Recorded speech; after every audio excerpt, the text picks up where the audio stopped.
Audio Jungle.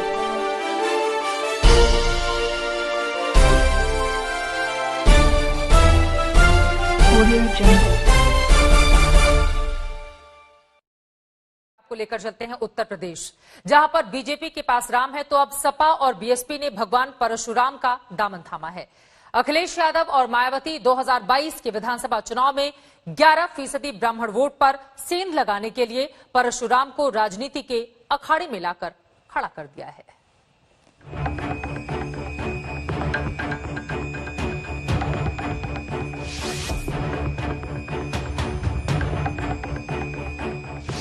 सियासत में फंसे परमवीर परशुराम भगवान।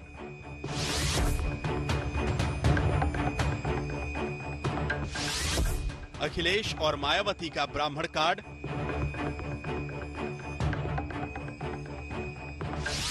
2022 के चुनाव में परशुराम के नाम पर दंगल।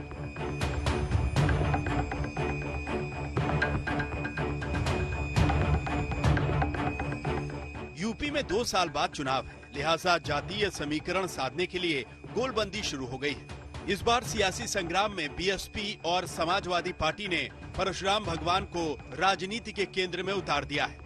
दोनों ही पार्टियां परशुराम के सहारे अपनी सियासी नैया पार लगाना चाहती हैं। पहले अखिलेश यादव ने ऐलान किया था कि समाजवादी पार्टी की सरकार बनी तो हर जिले में भगवान परशुराम की मूर्तियां लगाई जाएंगी। अब बीएसपी सुप्रीमो मायावती ने ऐलान किया है कि अगर 2022 में उन्हें सत्ता मिली तो परशुराम भगवान की मूर्ति भी बनेगी। अस्पताल और पार्कों का नाम भी उनके नाम पर रखा जाएगा। बीएसपी की सरकार बनने पर फिर हमारी सरकार ब्राह्मण समाज की इस चाहत को ध्यान में रखकर यहाँ परशुराम की प्रतिमा हर मामले में सपा की तुलना में ज्यादा भव्य ही लगाएगी। यूपी में 10% ब्राह्मण वोटर हैं, लेकिन अगर एसपी और बीएसपी को एक मुश्त मिल जाए तो सत्ता में बड़ा बदलाव कर सकते हैं। लिहाजा बुआ ने भतीजे पर भी प्रहार करने में देर नहीं लगाई। खासकर ब्राह्मण समाज के वोटों के खातिर अपने राजनीतिक स्वार्थ में परशुराम की ऊंची प्रतिमा लगाने की भी बात कर रही है कि यदि इनको वास्तव में इनकी प्रतिमा इनके सम्मान में लगानी भी थी तो इनको इसे अपने पूर्व के रहे शासनकाल में ही लगा देना चाहिए था। उधर बीजेपी ने बीएसपी और सपा पर निशाना साधते हुए कहा कि जय श्री राम का विरोध करने वाले अब परशुराम के नाम पर सत्ता हासिल करने का ख्वाब देख रहे हैं।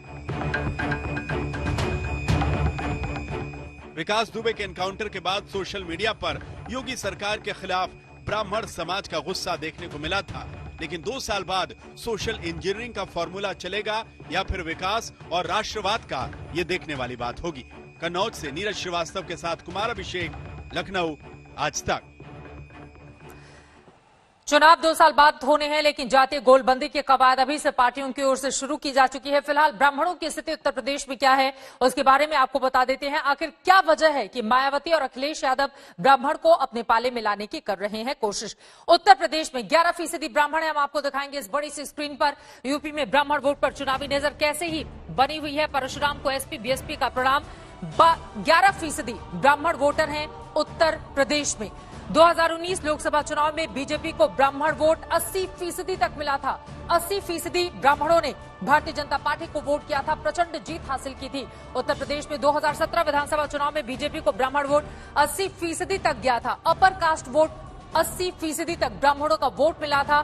2017 में आपको बताते चले 312 सीटें भारतीय जनता पार्टी को मिली थी, जबकि कुल एनडीए के खाते में 325 सीटें गई थी।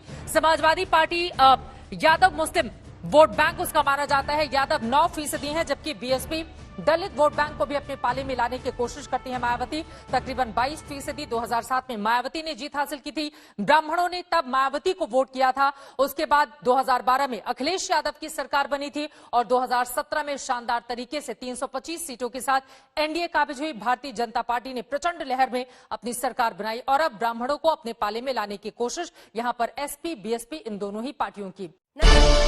Audio Jungle.